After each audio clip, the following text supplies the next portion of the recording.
Hello and welcome to another episode of The Short, where we give a brief recap of what happened in the news from a black perspective. I'm Fidel Franco. And today we're still going to talk about the Freedom Convoy. It's on its second week, and right now, not a whole lot has changed except that GoFundMe campaign has been suspended. And also we have noticed that there's interference for radical groups in the US, and there's been 200 or more than 200 racist and discrimination reports from what we know in the city of Ottawa. Right now, the mayor has declared a state of emergency, and the state of emergency hopes that they will get more resources in order to try to contain this. Also, a lot of MPs have been a bit wary about all the radicalism and the racism that is happening, from the NDP to the Liberals to the Bloc Québécois. They have expressed some concerns about the hate speech and the Confederate flags and the swastikas that have been happening. This is a clip from an MP of Quebec, Greg Ferguson, and what he says about what is happening in the protests. Every February, I normally rise to encourage parliamentarians and Canadians to celebrate Black History Month.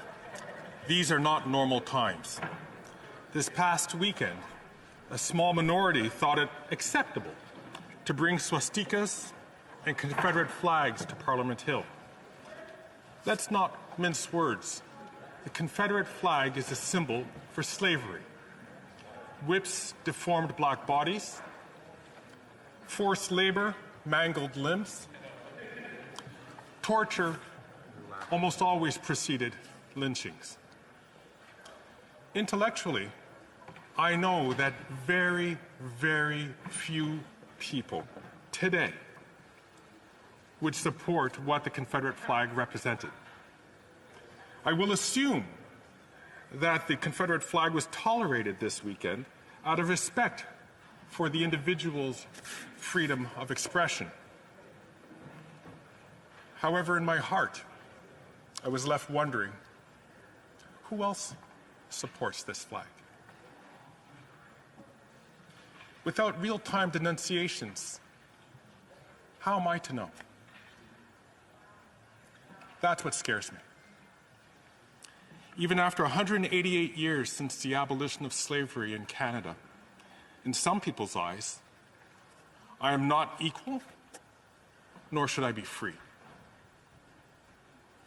This is why I celebrate Black history, Black Canadian history, every February and throughout the year. Thank you, Mr. Speaker. Now, after hearing that, it makes you think, what will be the outcome of this protest? Right now, we know that people from the United States, senators and governors, the governor of Florida and the senator for Texas, have frowned upon the GoFundMe, which is something that is quite interesting, that another country has been intervening in something that's a mandate of Canada. It is a little bit concerning that we're seeing all these radical groups from the United States giving donations and supporting this as if it was a problem that was happening in their country. We will check and we will stay tuned and see what happens with this protest. Hopefully it ends soon. And now we're going to talk about a different topic, which is around Spotify, Joe Rogan, and racism. Now, if you don't know, Joe Rogan has been in hot water for quite a bit because of anti-vax rhetoric of guesses that he has had on his popular podcast. Now, a Canadian, Neil Young, decided to pull his music out of Spotify as a protest of saying that Joe Rogan is giving misleading information about vaccine by having these type of guesses. Also, Joni Mitchell joined, and then something else happened. India Arie, she's an artist, R&B soul artist, decided to pull her music from Spotify, but not for the anti-vaccine mandate. It's because she put a clip on her Instagram of Joe Rogan saying the N-word many times over and over again. Now, Joe Rogan, since this happened, has put an apology, and this is part of what he says. Hello, friends.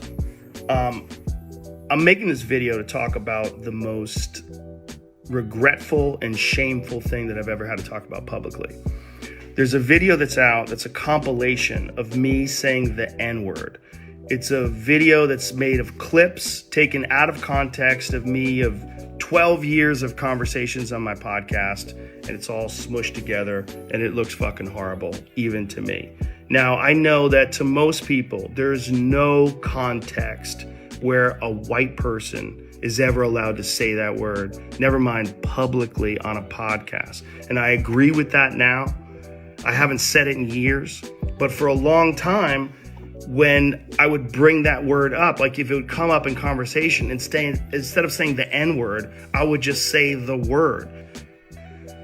But a black person can use it, and it could be a punchline, it could be a term of endearment, it could be lyrics to a rap song, it could be a positive affirmation. It's a very unusual word, but it's not my word to use. I'm well aware of that now, but for years I used it in that manner. I never used it to be racist because I'm not racist, but whenever you're in a situation where you have to say, I'm not racist, you fucked up. And I clearly have fucked up. And that's my intention to express myself in this video.